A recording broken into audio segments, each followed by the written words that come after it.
Assalamualaikum warahmatullahi wabarakatuh. Ketemu lagi dengan saya di channel Mas Terpencil, kawan-kawan.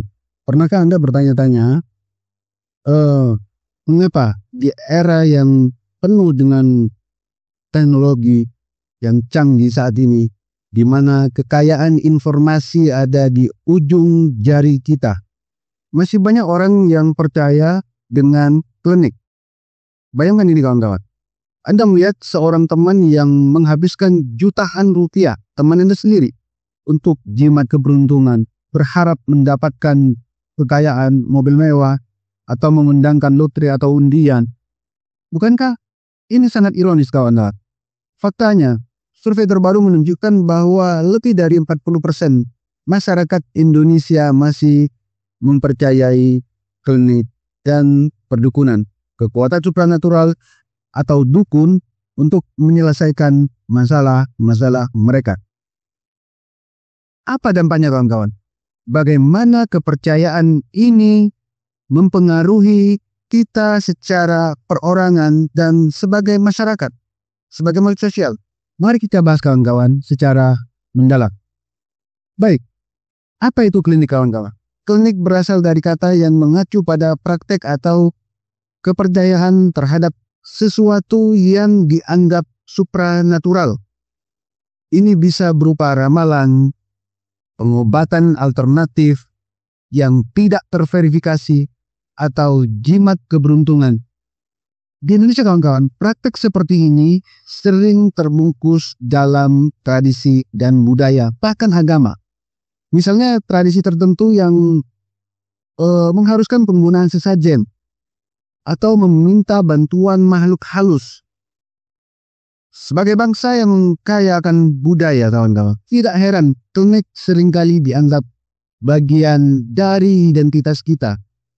Tapi apakah ini benar-benar membawa manfaat atau justru menjadi penghambat, kawan? Mengapa klinik masih kita dipercaya? Masyarakat kita masih percaya.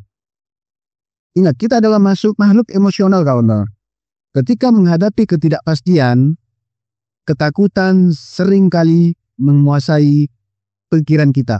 Kepercayaan pada klinik memberikan rasa aman, meskipun itu adalah rasa aman palsu, kawan-kawan. Dalam banyak kasus, ini diwariskan dari generasi ke generasi.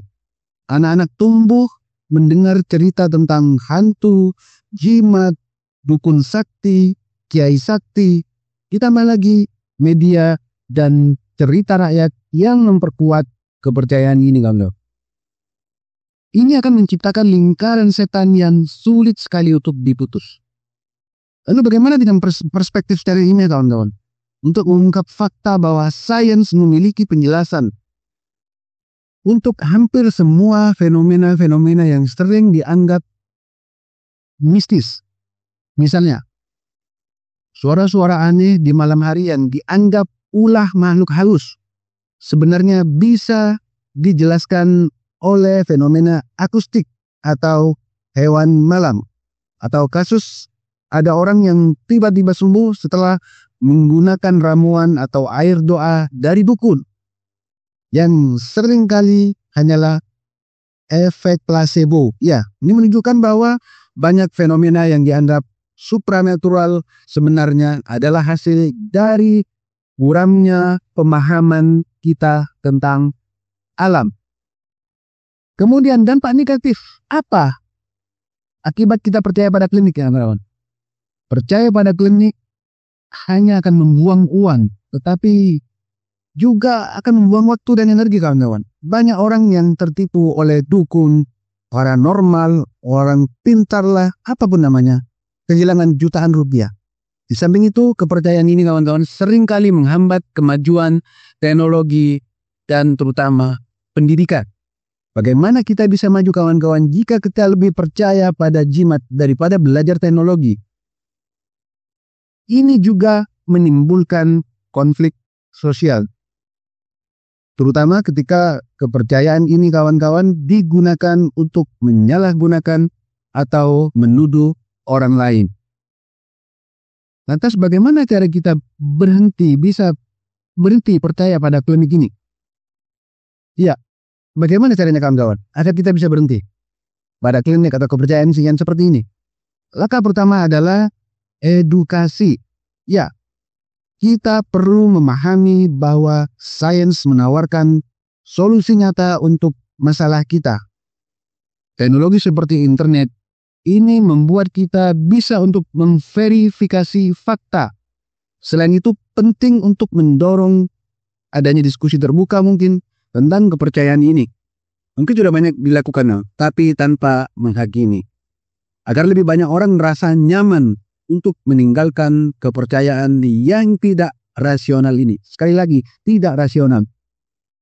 Baik, kawan-kawan. Mari kita renungkan. Apakah kita ingin terus terjebak dalam kepercayaan yang tidak berdasar atau melangkah maju dengan logika dan sains? Masa depan ada di tangan kita masing-masing, kawan-kawan. Dengan meninggalkan klinik, kita membuka pintu untuk pengetahuan, kekayaan, kemajuan teknologi, dan kehidupan yang lebih baik. Jangan biarkan mitos ini menahan langkah kita, kawan-kawan, menuju keberhasilan dan kesuksesan kita. Mari kita bersama-sama menciptakan dunia yang lebih rasional dan tentunya penuh harapan, kawan-kawan. Karena tidak jarang kepercayaan ini memakan korban. Karena tidak jarang orang-orang yang punya gelar S3, profesor bahkan S1, apalagi kan cuma anak SMA, SMP, SD, bahkan nggak lulus SD, yang merugi, yang percaya dengan hal seperti ini. Misal contoh, untuk melariskan dagangan, injakkan kaki 7 kali di depan saat menggelar dagangan kita. Ini tidak bisa dinalar, kawan. Bukannya dia mempercantik dagangannya, berada di lokasi yang strategis, atau melakukan promosi-promosi yang baik di media sosial, atau mengubah warna bannernya menjadi warna yang lebih eye-catching. Dia malah bakar menyan di depan tokonya, dia malah injakan kaki. Bahkan ketika adzan berkumandang, dia masih berada di tokonya, masih melayani pembeli. Padahal Allah yang memberikan dia rezeki, bukannya ke masjid untuk sholat. Banyak sekali, kawan-kawan. Tidak jarang ini memakan korban. Banyak orang yang menjadi korban. Karena apa? Karena dia dituduh menjadi tukang santet. Karena tetangganya sakit, meninggal, dan gak sembuh-sembuh. Bukannya dia ke dokter mencari pengobatan yang benar, yang bisa diteliti, melakukan ronsen, melakukan CT scan misalnya, dan analisa-analisa medis lainnya. Karena bisa jadi ke satu dokter, ke satu klinik tidak ketemu penyakitnya karena mungkin alatnya kurang canggih, atau mungkin analisa si dokter atau keilmuan di dokter ini kurang. Bisa kita jadi mencari second opinion ke dokter lain. Ini tidak jarang terjadi, kawan-kawan. Sekali lagi, mari kita pintas sedikit, kawan-kawan. Kita tidak akan pernah maju karena seperti ini.